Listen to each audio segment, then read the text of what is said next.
Good evening साथियों। हम RPC first grade Hindi के पेपर सोल्व कर रहे थे। हमने 2022 के पेपर सोल्व कर लिए थे, 2018 के पेपर सोल्व कर लिए थे हिंदी के, और 2016 के पेपर के हमने 67 क्वेश्चन सोल्व कर लिए थे। ठीक है, आज हम 68 से शुरू कर रहे हैं। अगर आपको इन क्वेश्चन से संबंधित कुछ डाउट हो तो आप कमेंट करके ज़रूर बताइए। अगर आपको अच्छे लग रहे हैं तो भी बताइए, और बुरे लग रहे हैं तो भी बताइए। अगर अच्छे लग रहे हैं तो अपने दोस्तों के साथ शेयर भी करिए, आपकी वजह से उन्हें भी फ़ायदा मिले। बाकी फ़ायदा तो 100% मिलेगा, ये आपको पता ही है कि कंटेंट जैसा है। ठीक है, तो हम शुरू करते हैं आज 68 नंबर क्वेश्चन से। ये क्वेश्चन कह रहा है, इनमें से किस कवि की रचनाएं तार सप्तक में संकलित नहीं है, यानी प्रथम सप्तक की बात कर रहे हैं ना। बताओ किसकी संकलित नहीं है। तो एक ट्रिक बताई थी मैंने, अरा मुक्ति के लिए, अरा मुक्ति के लिए परवा ने गिराया भूषण, अरा मुक्ति के लिए परवा ने गिराया भूषण, गिराया भूषण। अब देखो इसमें आरा के नाम, धर्म धर्म का तो कोई नाम नहीं है, तो यही है धर्मवीर भारती। परवा अगर मार्च में देखो, परवा आ रहा है, रामविलास शर्मा, राह रामविलास शर्मा, मुक्ति बोध, ये मुक्ति, मतलब धर्मवीर भारती इसका आंसर है। ये ट्रिक याद कर लेना। बाकी पहले की वीडियो में हमने बात की है, उससे आपके तार सप्तक के क्वेश्चन गलत नहीं होंगे कवियों के। ठीक है ना। अगला क्वेश्चन, प्रकाशन वर्ष की दृष्टि से अज्ञेय की काव्य कृतियों का सही क्रम किस विकल्प में है। मैंने पहले बताया था, अज्ञेय की सारी कृतियों को आपको काल क्रमानुसार याद कर लेना है, और हमने पहले बात भी की है इनकी। अब हम सीधा आंसर ही देखेंगे इनका। ठीक है ना, क्योंकि बार बार बताएंगे तो वीडियो लंबा हो जाएगा, और वैसे भी हम जब कंटेंट पढ़ेंगे तो बात करेंगे सबकी। ठीक है, तो प्रकाशन वर्ष की दृष्टि से मतलब कौन सी कब प्रकाशित हुई उसके हिसाब से। तो इतियलम है ना, बगंदो चिंता इतियलम, ये 30 नंबर से उठे सीधा, दो को छोड़ दिया, एक और दो को सीधे 30 नंबर से उठा लेना। इतियलम हरी घास पर क्षणभर, बावरा अहरी और आंगन के पार द्वार। ठीक है।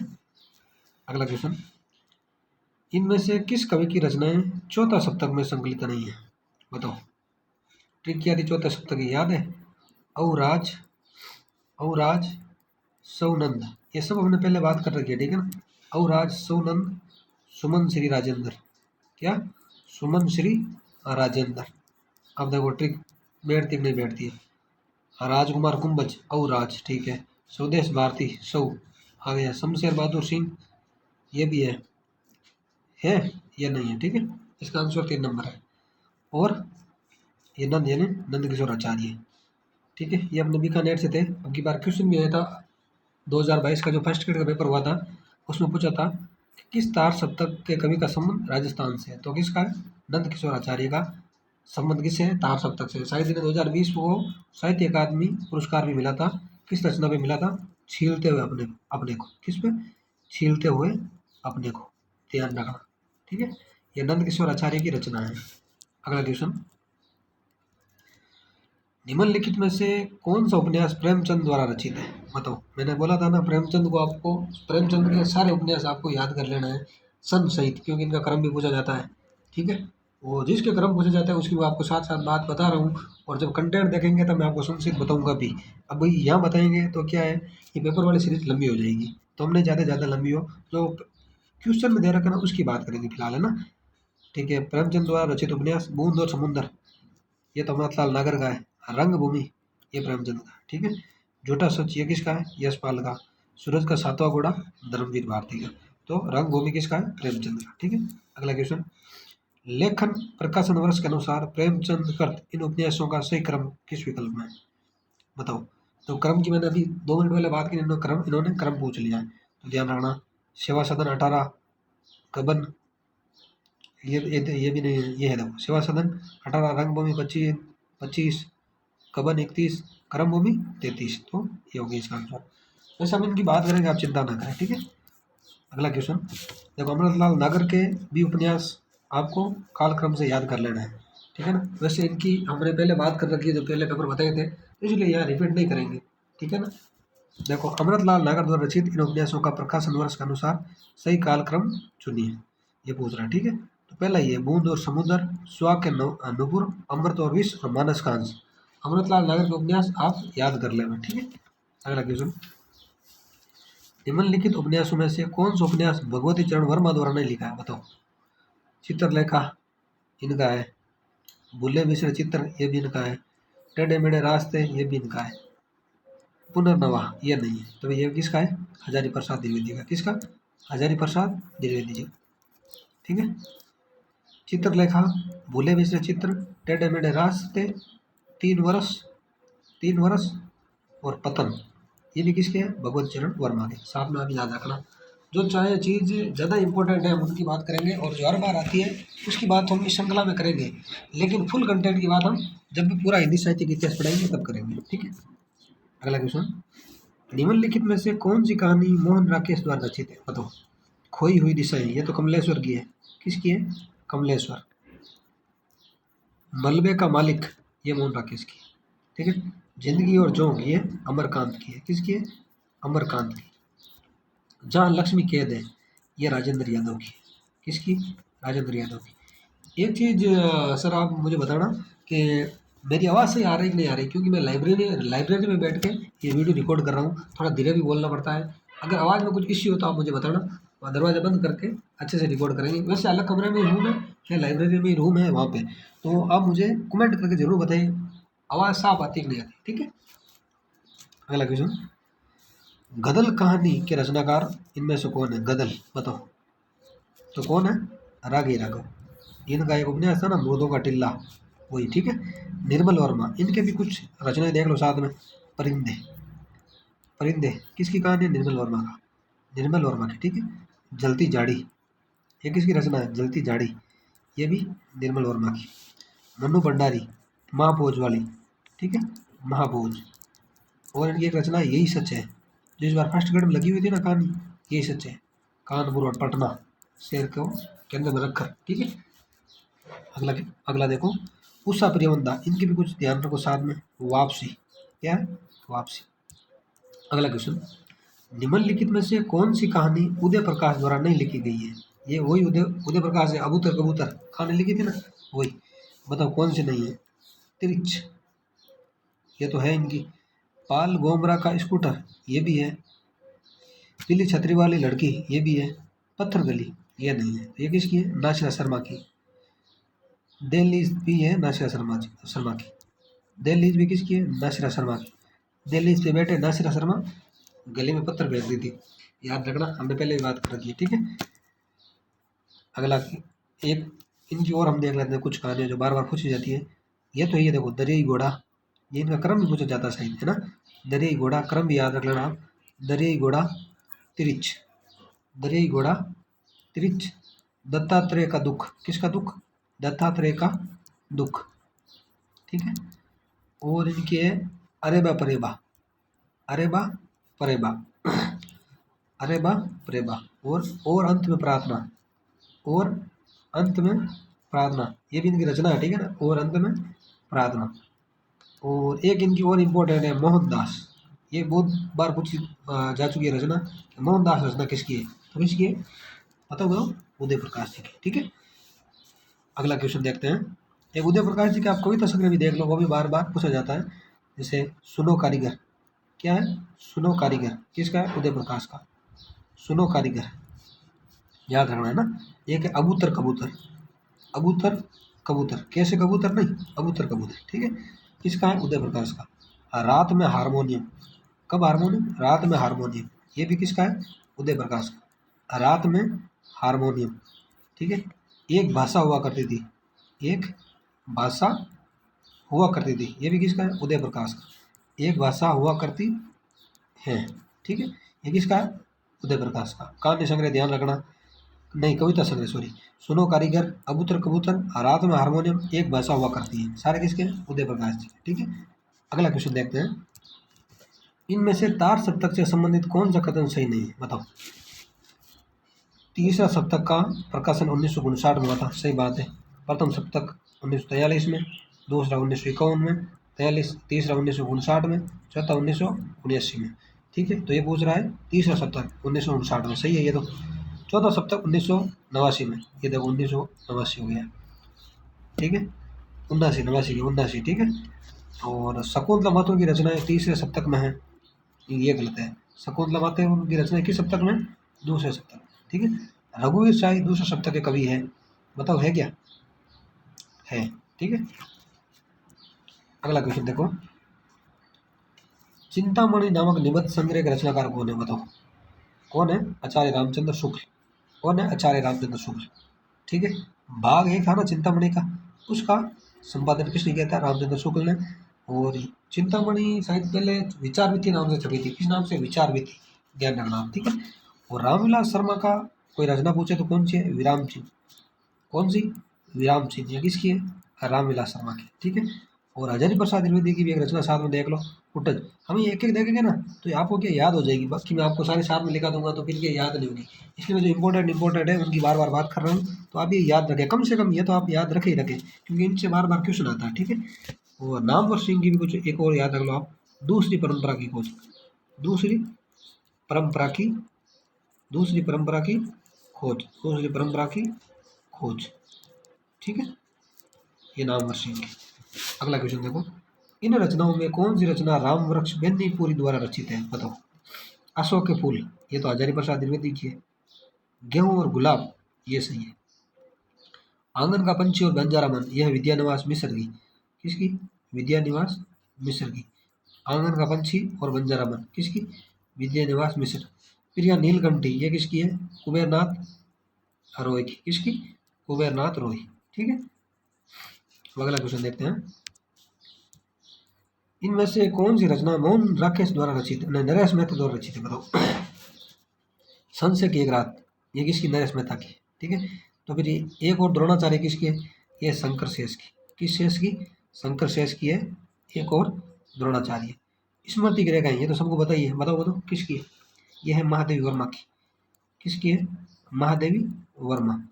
अवर मसीहा, ये तो सबको पता है, इंपॉर्टेंट है, हर बार आता है हर एग्जाम में। बताओ। विष्णु प्रभाकर की। किसकी? विष्णु प्रभाकर की। ठीक है, अगला क्वेश्चन देखो, लक्षण शब्द शक्ति से संबंधित कौन सा कथन सही नहीं है? गलत पूछ रहा है। देखो, किसी शब्द का मुख्य अर्थ बाधित होने पर उसका अन्य अर्थ ग्रहण किया जाता है। किया जाता है, सही बात है। इस अन्य अर्थ का मुख्य अर्थ से कोई संबंध नहीं होता। नहीं नहीं होता है भी, संबंध होता क्यों नहीं है? तो ये गलत हो गया। ठीक है, ये अन्य अर्थ किसी रूढ़ि के आधार पर ग्रहण किया जाता है। सही बात है। किसी प्रयोजन के आधार भी अन्य अर्थ ग्रहण किया जाता है। ये बात भी सही है, ये बात सही नहीं है। अन्य अर्थ से मुख्य अर्थ का संबंध होता है लक्षण। ठीक है ना, तो ये गलत हो गया। अगला क्वेश्चन देखते हैं, इनमें से अलंकारों की परिभाषा और लक्षण से संबंधित कौन सा कथन सही नहीं है? ये देखो, जो बड़े बड़े क्वेश्चन आपको लग रहे हैं ना, जब हम कंटेंट पढ़ेंगे ना तो ये सारे आपके कॉन्सेप्ट क्लियर हो जाएंगे। बाकी मैं इतनी गारंटी ले सकता हूँ 100% कि जो यहाँ पढ़ाया जाएगा उससे बाहर क्वेश्चन नहीं आएगा। आएगा नहीं, 100% बोल रहा हूँ। बाकी भरोसा आपको करना पड़ेगा भाई। ठीक है ना, बाकी आपकी इच्छा, आप देखो ना देखो, मेरा काम है ये काम करना। बाकी पूरे पेपर में करवाऊंगा, फर्स्ट ग्रेड के पूरे करवाऊंगा, उसके बाद सेकंड ग्रेड के सारे करवाऊंगा, उसके बाद थर्ड ग्रेड के ग्रामर का करवा दूंगा, खाली ग्रामर ग्रामर, और उसके बाद शेट का हुआ था वो सारे करवा दूंगा। हिंदी के 2 पेपर हुए आज तक, शेट के 2012 में, और एक एक तो हमने करवा दिया 2023 वाला, 12 वाला करवाना है। ये सारे पेपर मैं आपको करवाऊंगा फ्री ऑफ कॉस्ट, कोई चार्ज नहीं लिया जाएगा, विस्तृत। ठीक है, और उसके बाद टॉपिक वाइज भी करूँगा कि आज से आज तक आदिकाल से कितने क्वेश्चन आए, भक्ति काल से कितने क्वेश्चन आए, रीति काल से कितने आए। ठीक है ना, ये सारे चीज़ें हम करेंगे यूट्यूब पे। और उसके बाद अगर टाइम मिला तो हम पूरा कंटेंट भी पढ़ लेंगे यूट्यूब पे ही। लेकिन अगर आप ये पेपर ही देख लोगे ना जो मैं यहाँ करूँगा टॉपिक वाइज और ऐसे, तो उससे भी आपके क्वेश्चन आ जाएंगे 95%। 95% बोल रहा हूँ, कट ऑफ कितनी रहती है? 65%। बताओ, अगर आप इतने पढ़ लोगे ना यहाँ, तो इतने नंबर तो आप ले आओगे और सिलेक्शन हो जाएगा। और क्या चाहिए आपको? अगर विद्वान ही बनना है तो बड़ी बड़ी किताबें पढ़ो, नगेंद्र पढ़ो, बच्चन सिंह पढ़ो, इग्नू वाले पढ़ो, कोटा ओपन की पढ़ो, वो आपको पढ़नी पड़ेगी। भाई विद्वान ही बनना है, तो विद्वान मैं तो हूँ नहीं। ठीक है, मुझे ये पता है क्वेश्चन कैसे आते हैं, ये चीज़ मुझे पता है।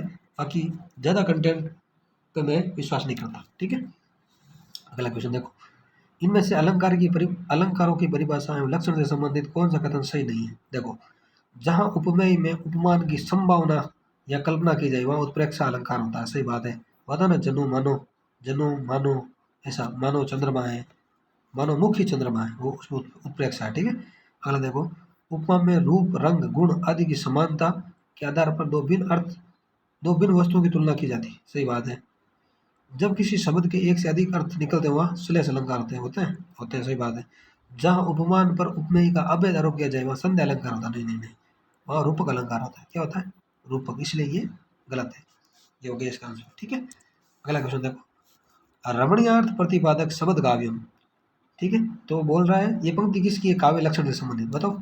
हर बार आई है एग्जाम में, बताओ अभी आपने यार देख लो किसकी है, पंडित जगन्नाथ। ठीक है, विश्वनाथ की क्या है, वाक्यम रसात्मकम काव्यम, वाक्य रसात्मकम काव्यम। ठीक है, मम्मट ने क्या कहा था कि माधुर्य आदि गुणों से युक्त और दोष रहित वाक्य ही काव्य है। ठीक है, ध्यान रखना आप।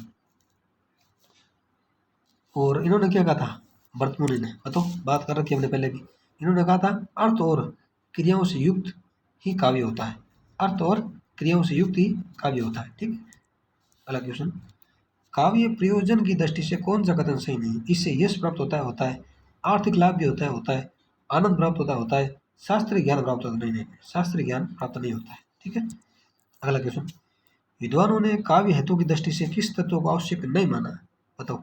प्रतिभा, व्युत्पत्ति, अभ्यास, लेकिन इस कर्ता को आवश्यक नहीं माना, ये आवश्यक है, लेकिन प्रतिभा पर ज्यादा बल दिया गया है। ठीक है, अगला क्वेश्चन, ध्वनि सिद्धांत से संबंधित कौन सा कथन सही नहीं है, ध्वनि के दो प्रमुख भेद माने गए हैं, लक्षणामूला और व्यंजनामूला, ये सही नहीं है। ध्वनि के दो भेद माने गए, सही बात है, लेकिन अभिधामूला और लक्षणामूला, एक तो ये है अभिधामूला, अभिधामूला, ठीक है, और एक लक्षणामूला जो दे रखा है, ये दो भेद हो गए। अभिधामूला को विवेक्षित वाच्य ध्वनि भी कहते हैं, क्या कहते हैं, विवेक्षित वाच्य ध्वनि। ठीक है, और लक्षणामूला को क्या कहते हैं, अविवेक्षित वाच्य ध्वनि। ठीक है, अगला देखो ऑप्शन देख लेते हैं। देखो लक्षणामूला को अविवेक्षित वाच्य ध्वनि कहते हैं, हमने बात अभी कर ली थी। अविवेक्षित वाच्य ध्वनि के दो भेद होते हैं, तो कौन कौन से दो भेद होते हैं, एक तो होते हैं तिरस्कृत वाच्य ध्वनि और एक संक्रमित वाच्य ध्वनि, तिरस्कृत वाच्य ध्वनि और संक्रमित वाच्य ध्वनि। ठीक है, ये देखो अत्यंत तिरस्कृत वाच्य ध्वनि और लक्षणमूलक ध्वनि का ही एक भेद है, सही बात है। ठीक है, अगला क्वेश्चन देखते हैं, इनमें अरस्तु के अनुकरण से संबंधित कौन सा कथन गलत है। अनुकरण से अरस्तु का अभिप्राय भावनापूर्ण अनुकरण से है, सही बात है। अनुकरण भी एक सर्जन प्रक्रिया है, ये भी सही बात है। अनुकरण के संबंध में प्लेटो और अरस्तु के मत में कोई अंतर नहीं, अंतर है भाई, अंतर क्यों नहीं है, अंतर अगर नहीं होता तो अलग अलग सिद्धांत क्यों होते हैं, अंतर है तभी तो सिद्धांत आया, तो ये इसका आंसर है। ठीक है, अनुकरण को नया अर्थ प्रदान कर अरस्तु ने कला का स्वतंत्र अस्तित्व स्थापित किया, ये बात भी सही है, आंसर नंबर 3 सही इसका। ठीक है, अगला क्वेश्चन, ये देखो हमने सब बात कर रखी है, उनसे क्वेश्चन आ रहे हैं, बाकी आप कितने कंटेंट पढ़ लो, जो चीज़ें हमने यहाँ बताई है वो सारे के सारे आ रहे हैं। बाकी शेट का पेपर आपने देखा होगा, जो पेपर हमने यहाँ करवाए हैं उससे बाहर मैं बोल रहा हूँ क्वेश्चन बिल्कुल कम आए हैं, 90% क्वेश्चन हमारे कंटेंट से आ गए हैं शेट के पेपर, बताओ, वो भी सिर्फ पेपर में हमने हल करवाए हैं, अगर वही मैं आपको कंटेंट करवाता तो फिर पूरी आ जाते हैं। ठीक है, देखो 89 क्वेश्चन क्या कह रहा है, लॉन्जाइन्स के उदात्त तत्व विषयक विवेचन से संबंधित कौन सा कथन सही नहीं, बताओ। लॉन्जाइन्स के उदात्त तत्व के 3 पक्ष हैं, अंतरंग, बहिरंग और विरोधी, क्या ये बात सही है, एकदम सही है। ठीक है, महान विचारों की उद्भावना अंतरंग तत्व के अंतर्गत आती है, ये बात भी सही है। महान विचार और बताओ बताओ दूसरा कौन सा था, भाव, कौन सा, भाव वाला भी, उदात्त के जो फर्स्ट 2 प्रकार है ना, उदात्त विचार और उदात्त भाव, ये अंतरंग तत्व के अंतर्गत आते हैं। ठीक है, अगला देखो, समुचित अलंकार योजना और उत्कृष्ट भाषा और एक गरिमा में रचना विधान, और मान लो गरिमा में रचना विधान। ठीक है, ये 3 हो गए, ये तीनों बहिरंग तत्व के अंतर्गत आते हैं, सही बात है, क्योंकि 5 प्रकार होते हैं, 2 तो अंतरंग में आ गए और 3 बहिरंग तत्व के अंदर आ गए। ठीक है, आगे कैसा भी आपसे क्वेश्चन पूछेगा आप कर लोगे। ठीक है, अगला देखो, लॉन्जाइन्स हर स्थिति में साहित्य में गरिमा में भाषा के पक्ष रखते हैं, हर स्थिति में नहीं थे। ठीक है ना, तो यहाँ से गलत हो गया, तो इसका ये आंसर है। ठीक है, उदात्त तत्व किसका था, ये आपको बताइए, लॉन्जाइन्स का। ठीक है, इनकी किताब थी क्या, पेरी इप्सुस, क्या थी, पेरी इप्सुस, बहुत बार हमने बात की है। इसमें 44 अध्याय है, कितने अध्याय, 44 अध्याय।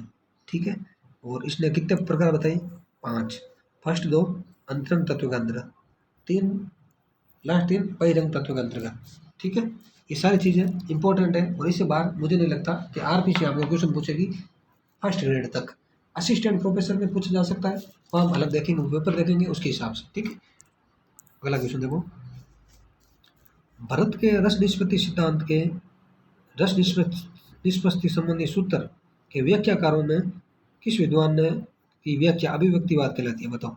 अभिनव गुप्त की अभिव्यक्तिवाद, शंकु की क्या अनुमतिवाद, क्या वाद, अनुमतिवाद, शंकु की अनुमतिवाद, ठीक है। भट्ट नायक की भुक्तिवाद, थोड़ा लाइब्रेरी में अब एडजस्ट करें, ठीक है ना।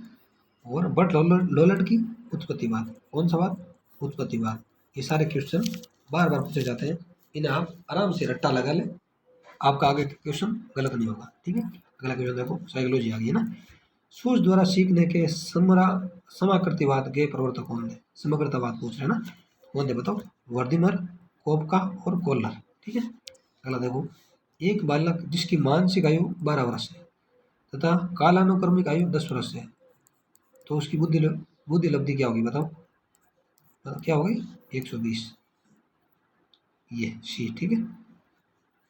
अगला क्वेश्चन देखो, ये क्वेश्चन वैसे आरपीसी ने डिलीट किया है, पता नहीं क्यों डिलीट किया है, लेकिन आंसर इसका सी होगा, ठीक है। शिक्षा मनोविज्ञान है, क्या है, अनुप्रयुक्त विज्ञान है, क्या है, अनुप्रयुक्त, अनुप्रयुक्त नहीं है, क्या नहीं है, अनुप्रयुक्त नहीं है, अनुप्रयुक्त है। शिक्षा मनोविज्ञान अनु पढ़ती है, ध्यान रखना, कौन पढ़ती है, अनु, शिक्षा मनोविज्ञान अनुप्रयुक्त विज्ञान है, ठीक है। अगला क्वेश्चन, मानव विकास परिणाम है किसका, वंशगति एवं वातावरण दोनों का, वंशानुक्रम और वातावरण दोनों का परिणाम है मानव विकास। अगला क्वेश्चन, शिक्षा मनोविज्ञान संबंधित है किससे, अधिगमकर्ता से, अधिगम प्रक्रिया से, अधिगम स्थितियों से, तो सभी से, ठीक है। अगला क्वेश्चन, श्रृंखला अधिगम संबंधित है बताओ, ज्ञान है, ठीक है। टोलमैन का चीन अधिगम था, कौन सा अधिगम, चीन अधिगम, चीन अधिगम, ठीक है। और थोर्नडाइक का क्या था, उद्दीपन अनुक्रिया, उद्दीपन अनुक्रिया, ठीक है। और ब्रूनर का खोज उपागम, ब्रूनर का कौन सा है, खोज उपागम, ठीक है, इसका है खोज उपागम, ठीक है। ये इसके आंसर है। नेक्स्ट क्वेश्चन देखते हैं 97, ये कह रहा है किशोर अवस्था बड़े दबाव एवं तनाव तथा तूफान की एवं संघर्ष की अवस्था है बताओ, तो इसका आंसर है स्टेन लेवल, ठीक है। अगला क्वेश्चन, मनोविज्ञान में व्यवहारवाद का प्रतिपादन करने वाले कौन थे, तो बताओ कौन थे, जेबी वाटसन, ठीक है। अगला क्वेश्चन देखते हैं, सृजनात्मकता की विशेषता क्या है बताओ, मौलिकता, प्रभावशीलता, लचीलापन, सारी है, ठीक है। नवीन ज्ञान की प्राप्ति होती है, कैसे होती है, रटने से नहीं, नहीं, या स्थानांतरण से नहीं, अनुभव एवं नवीन अर्थ खोजने से होती है, किसकी, नवीन ज्ञान की प्राप्ति। अगला क्वेश्चन, निम्नलिखित में से कौन सा संवेगात्मक बुद्धि का तत्व नहीं है बताओ, संवेगों का प्रबंधन है, स्व अभिप्रेरित करना है, दूसरों के संवेगों को पहचानना है, सजीवों में विभेदन करने की क्षमता रखना, ये नहीं बताओ। 5 प्रकार है संवेगात्मक बुद्धि के, 5 तत्व हैं, 3 तो यहाँ आगे हैं, 2 तत्व और कौन से आप कमेंट करके बताएं, ठीक है। अगला क्वेश्चन, एडवांस ऑर्गेनाइजर प्रतिरूप किसने दिया बताओ, एडवांस ऑर्गेनाइजर प्रतिरूप किसने दिया, आशुबेल ने, किसने दिया, आशुबेल ने। पियाजे ने संज्ञानात्मक विकास सिद्धांत दिया था। सचमैन ने क्या था, क्या दिया था, पूछताछ प्रतिमान, कौन सा प्रतिमान, पूछताछ प्रतिमान, किसने दिया था, सचमैन ने, पूछताछ प्रतिमान, ठीक है। और जॉन ड्यूई परियोजना विधि, कौन सी विधि, परियोजना विधि, जिसे विकसित किसने किया था, किलपैट्रिक ने, ध्यान रखना। जो को बार बार आती है उसकी हम बार बार बात करेंगे, ठीक है। अगला क्वेश्चन, निम्नलिखित में से कौन सी अनुदेशन सामग्री नहीं है बताओ, छवि सामग्री ये तो है, ट्रांसपेरेंसी ये भी है, ऑडियो कैसेट ये भी है, लेकिन ओवरहेड प्रोजेक्टर यानी OHP अनुदेशन सामग्री नहीं है, ध्यान रखें, ठीक है। इंपॉर्टेंट है, 2-3 बार पूछा जा चुका है और आगे भी पूछा जा सकता है, ठीक है। नेक्स्ट क्वेश्चन देखते हैं, आत्म संप्रेषण को कहते हैं बताओ, अंत्यव्यक्तिक संप्रेषण क्या कहते हैं, अंत्यव्यक्तिक संप्रेषण कहते हैं आत्म संप्रेषण, ठीक है। अगला देखो, निम्नलिखित में से कौन सी रक्षात्मक क्रियाविधि नहीं बताओ, प्रतिगमन है, उदातीकरण, क्षतिपूर्ति, लेकिन ये नहीं है मेरे हिसाब से, फिर भी आरपीसी ने इसे डिलीट किया है, ठीक है। अगला क्वेश्चन देखो, वीडियो कॉन्फ्रेंसिंग को निम्नलिखित प्रकारों के संचार में वर्गीकृत किया जा सकता है, विषय के बारे में पूछ रहा है, ठीक है। तो इसे 10 से श्रव्य 2 तरफा, ठीक है। विषय में तो भाई देखा भी जा सकता है और सुना भी जा सकता है, ठीक है। कंप्यूटर वायरस है, क्या हार्डवेयर है या बैक्टीरिया है बताओ, बैक्टीरिया होगा ना, नहीं नहीं नहीं, सॉफ्टवेयर है, क्या है, सॉफ्टवेयर। अगला क्वेश्चन, सूचना संप्रेषण तकनीकी में सम्मिलित है, ऑनलाइन सीखना भी है, वेब आधारित सीखना है, एडुशेट के माध्यम से सीखना है, तो उपरोक्त सभी, ठीक है। अगला क्वेश्चन, अधिगमकर्ता व्यक्तिगत भिन्नताएं प्रदर्शित करते हैं, अतः शिक्षक को क्या करना चाहिए, परीक्षकों की संख्या बढ़ानी चाहिए, या कठोर अनुशासन, या फिर विविध अधिगम अनुभव, नहीं नहीं, अधिगम की समान गति पर बल देना चाहिए, ठीक है ना, इस पर समान गति पर बल देना चाहिए, ठीक है। अगला क्वेश्चन, शिक्षण का वह प्रतिमान जिसका सर्वाधिक उपयोग भाषा एवं व्याकरण शिक्षण हेतु उपयोगी है, बताओ कौन सा है। समप्रत्यय प्राप्ति प्रतिमान, ये किसका था, ब्रूनर का था, किसका था, ब्रूनर का, ठीक है। भाषा एवं व्याकरण में उपयोगी है कौन सा, समप्रत्यय या समप्राप्ति प्रतिमान। आगमन प्रतिमान ये था हिल्दा ताबा का, किसका, हिल्दा ताबा का, ठीक है। और पूछताछ बताओ किसका था, रिचर्ड सचमैन का। देखो ये क्वेश्चन बार बार रिपीट ही हो रहे हैं, ठीक है, थोड़ा धीरे भी बोल रहा हूँ मैं। अगला क्वेश्चन देखते हैं अब हम। शिक्षण प्रक्रियाओं में पारस्परिक प्रभावों को सम्मिलित किया जाता है जिसमें दूसरों के व्यवहारिक क्षमताओं के विकास का लक्ष्य होता है। प्रजातांत्रिक व्यवहार की उपयुक्त परिभाषा किसकी है, बताओ, परिभाषा किसकी है, एन एल गेज की, किसकी है, एन एल गेज की, ठीक है।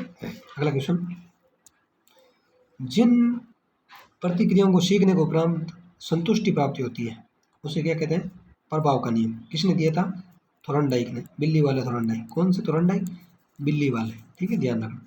अगला क्वेश्चन, मनोविश्लेषणवाद का प्रतिपादन किसने किया, बताओ, सिगमंड फ्राइड ने किया था, किसने, सिगमंड फ्राइड ने। अगला देखो, प्रेरणा प्रबलन ह्रास सिद्धांत किसका है, क्लार्क हल, सी एल हल भी कहते हैं इन्हें, क्या कहते हैं, सी एल हल भी कहते हैं, ठीक है। अगला क्वेश्चन, निम्नलिखित में से कौन सा कथन सही है, बताओ, तो कौन सा सही है, शिक्षण उद्देश्य शैक्षिक उद्देश्य में अंतर्निहित है, ये सही है, बाकी सारे गलत है। शिक्षण उद्देश्य किसमें, शैक्षिक उद्देश्य में अंतर्निहित है, ये सही है, ठीक है। अगला देखो, शिक्षण प्रतिमान के तत्व हैं क्या है, बताओ, लक्ष्य एवं उद्देश्य, उद्देश्य एवं संरचना, सामाजिक प्रणाली एवं मूल्यांकन, उपरोक्त सभी, ठीक है, सारे शिक्षण प्रतिमान के तत्व माने जाते हैं, ठीक है। अगला क्वेश्चन देखो, सही जोड़े का चयन कीजिए। ग्लेसर, ग्लेसर का क्या था, कंप्यूटर आधारित शिक्षण प्रतिमान, किसका था, ग्लेसर का, सही है, बताओ बताओ, गलत है, ठीक है। सुकरात का, ये भी गलत है, ये भी गलत है, तो ये सही है। असुबेल का अग्रिम व्यवस्थापक शिक्षण प्रतिमान, ठीक है। अगला क्वेश्चन देखो, 118 नंबर है ना, हाँ ठीक है। शिक्षक कक्षा कक्ष में प्रयास करता है विद्यार्थियों को अनुभव प्रदान करने का, विद्यार्थियों को चिंतन का अवसर देने का, विद्यार्थियों को सही अधिगम वातावरण देने का, उपरोक्त सभी का, किसका करता है, सभी का प्रयास करता है। अगला क्वेश्चन, निम्नलिखित में से कौन सा युग्म सही नहीं है, बताओ, वॉटसन का व्यवहारवाद सही है, बताओ, जॉन डीवी का संरचनावाद, क्या ये सही है, तो ये बताओ बताओ, ये गलत है। संरचनावाद किसका था, बताओ, ये आपको कमेंट करके बताना है। टिचनर का, किसका, टिचनर का। जीन पियाजे का संज्ञानात्मक विकास, वर्दीमर का गेस्टाल्टवाद, ठीक है। अगला क्वेश्चन, मानसिक स्वास्थ्य का लक्षण नहीं है, बताओ, सहनशीलता, सामंजस्य की योग्यता, आत्मविश्वास, ये तीनों मानसिक स्वास्थ्य की लक्षण है, ये नहीं है, ठीक है। अगला क्वेश्चन देख, 121 से 23, इनका हम सिर्फ आंसर देखेंगे, ठीक है। भारत के मध्य भाग को गंगा का मैदान कहा जाता है, गंगा यहाँ से होकर गुजरती है, ठीक है। गंगा भारतीय संस्कृति का अभिन्न अंग कैसे है, क्योंकि प्राचीन ग्रंथों में गंगा की पवित्रता कथित है। उपजो का विलोम क्या है, बताओ, अनुपजो, ये ध्यान रख लेना। बाकी देखो गद्यांश है ना, ये गद्यांश हम सारे पेपर के एक साथ में कर लेंगे, ठीक है ना। ये बड़ी क्लास बनेगी 2-2.5 घंटे की, उसमें हम सारे के सारे गद्यांश एक साथ कर लेंगे, उससे थोड़ी समझ भी विकसित होगी। लेकिन थोड़ा थोड़ा करेंगे तो फिर क्या वो माहौल नहीं बनेगा, ठीक है ना। वैसे भी हम टॉपिक वाइज करेंगे सारे क्वेश्चन, तो उस समय गद्यांश कर लेंगे, ठीक है ना। अगला क्वेश्चन देखो, 124 से 27 तक, पहले जागो से क्या तात्पर्य है, बताओ, ज्ञान प्राप्ति हमें पहले हुई है, ठीक है। हे हम ही प्रकंपित कर चुके सुरपति तक का भी हृदय से हमारी किस विशेषता का बोध होता है, बताओ, वीरता का, किसका, वीरता का। विश्व को भारत का जयघोष करने को क्यों कहा गया है, हमारे परंपरा से चले आ रहे गुणों के कारण, ठीक है।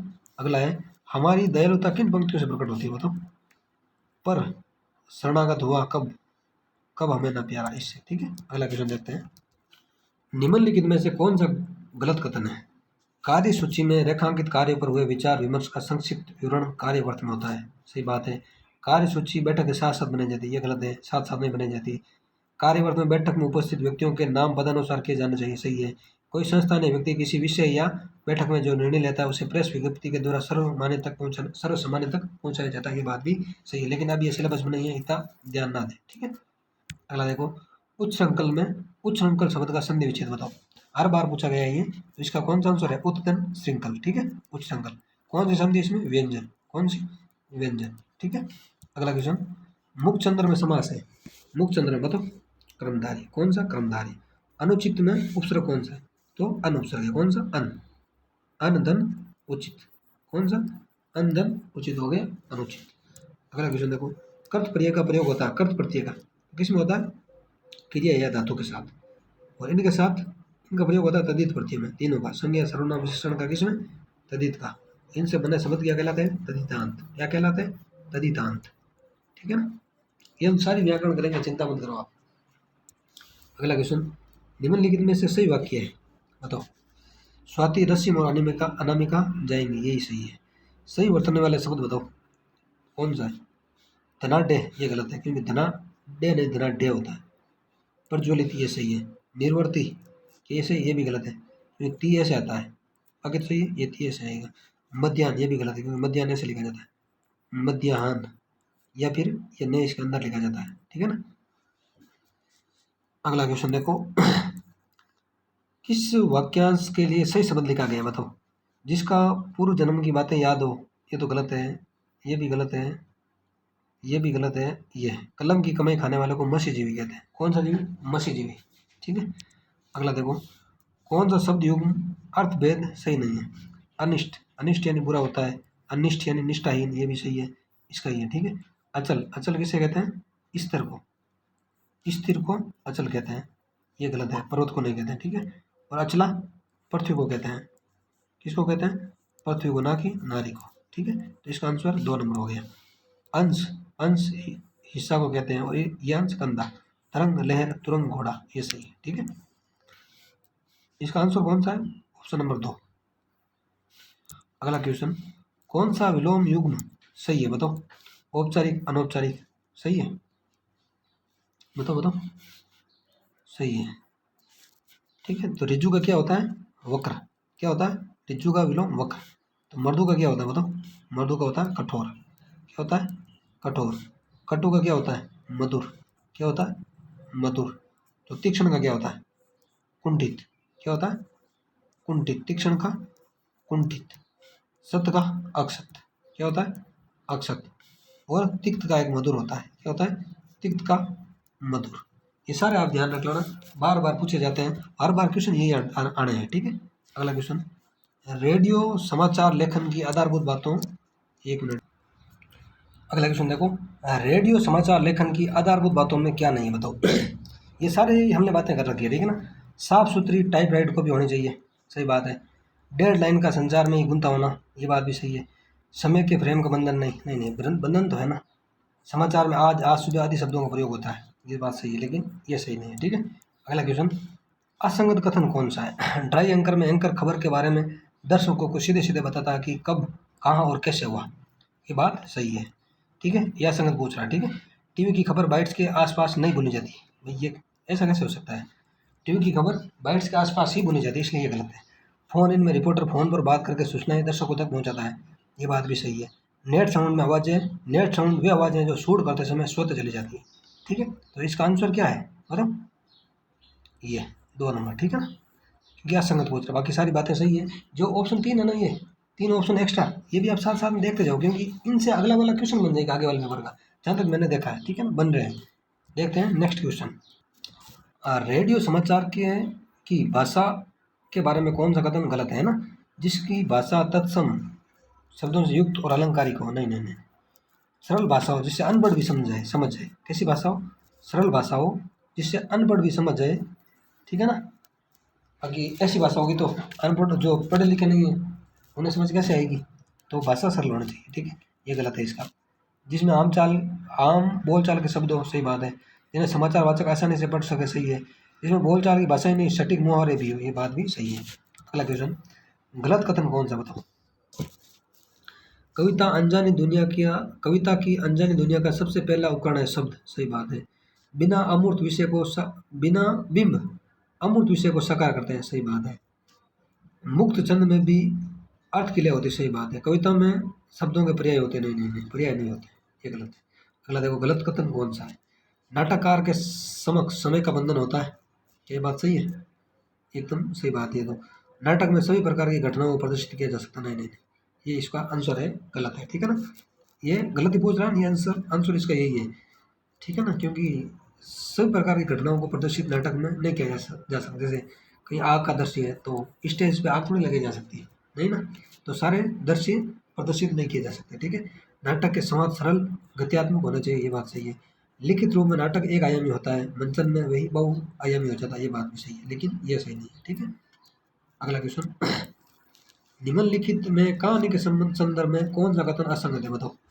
कभी कभी किसी घटना का एक सूत्र भी कहानी का आधार बन जाता है, सही बात है। कहानी विश्वसनीय होनी चाहिए, ये बात सही है, सही बात है। विश्वसनीय होगी तभी तो सही होगी ना। कहानी में कल्पना का असीमित प्रयोग किया जा सकता है, नहीं नहीं नहीं, असीमित नहीं, सीमित। सीमित कल्पना हो, ऐसे नहीं आप हवा में उड़ने लगो, जो चीज़ पॉसिबल नहीं है वो किस काम की। तो इसका आंसर ये है, ठीक है। कहानी के कथानक में आदि मध्य और अंत होते हैं, सही बात है। अगला क्वेश्चन, डायरी के संबंध में असंगत कथन बताओ। डायरी के संबंध में, डायरी सार्वजनिक संपत्ति नहीं है, सही बात है, क्योंकि डायरी निजी संपत्ति है। कैसी संपत्ति है? निजी संपत्ति। डायरी उत्तम पुरुष शैली में लेके जाती है, क्योंकि खुद लिखता है डायरी का, तो सही है। डायरी में लेखक समय से साक्षात्कार करता है, सही बात है। डायरी की भाषा परिष्कृत एवं मानक होनी चाहिए, ये बात गलत है। डायरी की भाषा व्यक्तिगत होती है, कैसी होती है? व्यक्तिगत होती है, यानी कैसी भी हो सकती है, आदमी खुद पढ़ता है। और एक ध्यान रखना, डायरी कभी भी सामाजिक नहीं होती। कैसी नहीं होती? डायरी सामाजिक नहीं होती, ठीक है। अगला क्वेश्चन, रेडियो नाटक के संदर्भ में कौन सा कथन असंगत है, बताओ। किसी कहानी को रेडियो नाटक में रूपांतरित किया जा सकता है, सही बात है। रेडियो नाटक में फिल्म की तरह एक्शन की गुंजाइश नहीं होती, ये बात भी सही है। रेडियो नाटक में पात्रों की संख्या कितनी भी हो सकती है, नहीं नहीं नहीं, ये गलत है। पात्र क्या होते हैं? सीमित होते हैं, ठीक है ना। रेडियो नाटक में सब कुछ शब्द के द्वारा ही प्रकट करना होता है, सही बात है ये भी। अगला क्वेश्चन देखो, सही कथन कौन सा है? अलंकार काव्यों में शोभा उत्पन्न करते हैं, बताओ। ये क्वेश्चन वैसे डिलीट कर दिया तो हम नहीं देखेंगे, ठीक है। अगला देखो, चिरजीवी जोरी जोरे क्यों न सने गंभीर, को घटिए वश भानु जावे हलधर के वीर। तो इसमें कौन सी समझ सकती है, ये पूछ रहे हैं ना। अभिधा मूला शाब्दी व्यंजना है, अभिधा मूला शाब्दी व्यंजना है इसमें, ठीक है। अगला क्वेश्चन, ओज गुण का संबंध किस रस से नहीं है, बताओ। वीर से है, रोदर से भी है, विभत से भी है, लेकिन भयानक से नहीं है, ठीक है। अगला क्वेश्चन, सही कथन कौन सा है? रस अच्छे होता है, सही बात है, सही बात है। नहीं नहीं नहीं, रस व्यंग्य होता है, ठीक है ना। बाकी सारी बातें गलत है। रस क्या होता है? व्यंग्य। आज का लास्ट क्वेश्चन है, आवेगों से विपुल विकल विकला शीर्ण सैया कृषांगी चिंता दग्ध व्यथित हृदया शुष्क ओष्ठाधिरा। पंक्तियों में छंद है मंदाक्रांत। अब सिलेबस में नहीं है, ठीक है। तो आज हमारा ये पेपर हो गया, 2015 का पेपर था और हुआ था 2016 में। अब मेरे हिसाब से फर्स्ट ग्रेड का एक पेपर बचा है मात्र, बाकी हमने सारे पेपरों की इस चैनल पे बात कर ली है। और इसके बाद हम करेंगे असिस्टेंट प्रोफेसर के पेपर। किसके? असिस्टेंट प्रोफेसर के जो भी पेपर हुए ना, एक वो और एक पहले हुआ था, वो दोनों की बात करेंगे। उसके बाद हम बात करेंगे किसकी? एक सेट का पेपर बचा है, सेट का करेंगे 2012 वाला। उसके बाद सेकंड ग्रेड, ठीक है। तो ऐसे हम क्रम से चलेंगे और उसके बाद क्या करेंगे, सारा कंटेंट टॉपिक वाइज कर लेंगे। जैसे आदिकाल के क्वेश्चन एक तरफ कर लिए, भक्ति काल के एक तरफ, रीतिकाल, आधुनिक काल में जैसे भारतेंदु युग आ गया, द्विवेदी युग आ गया, छायावाद आ गया, प्रगतिवाद आ गया, प्रयोगवाद आ गया, नई कविता आ गया, समकालीन कविता आ गई, ठीक है। या षाटोत्तरी कविता आ गई। सारी की बात हम कर लेंगे बाद में टॉपिक वाइज। पहले तो आदिकाल का थोड़ा कंटेंट देखेंगे इंपॉर्टेंट, फिर वही क्वेश्चन करेंगे सोल्व, जो आए हुए क्वेश्चन और कौन से आ सकते हैं वो भी हम साथ में बात करेंगे। और एक बात ध्यान रखना, जो कंटेंट आपको कराया जाएगा उसमें टीजीटी के आज से आज तक आए हुए क्वेश्चन सारे हैं, मैंने ऐड कर रखे। नेट के जो इंपॉर्टेंट क्वेश्चन है मैंने सारे ऐड कर रखे हैं। टीजीटी, नेट, पीजीटी, डीएसएसबी, जितने भी ऑल इंडिया में एग्जाम हुए ना हिंदी के, तो मैंने कोशिश की है उन सारे क्वेश्चनों को अपने नोट्स में शामिल कर लिया। मेरे पास टाइप है, एकदम तैयार है, ठीक है ना, टाइप है। सिर्फ ये पेपर है ना जो आरबीसी ने कराए, ये टाइप नहीं है, ये मैं साथ साथ टाइप कर रहा हूँ धीरे धीरे। इन्हें टाइप करके हम पेपर होने के बाद सारा कंटेंट यहाँ देख लेंगे, पूरा हिंदी साहित्य, पूरा काव्य शास्त्र और पूरी व्याकरण, ठीक है ना। तो उसके बाद मुझे नहीं लगता कोई भी क्वेश्चन जाएगा, आपका 100% हो जाएगा। उसके बाद भले आप विद्वान बन जाना, कोई मना नहीं करेगा आपको, ठीक है दोस्तों। मिलते हैं अगले पेपर के साथ। जय हिंद, जय भारत।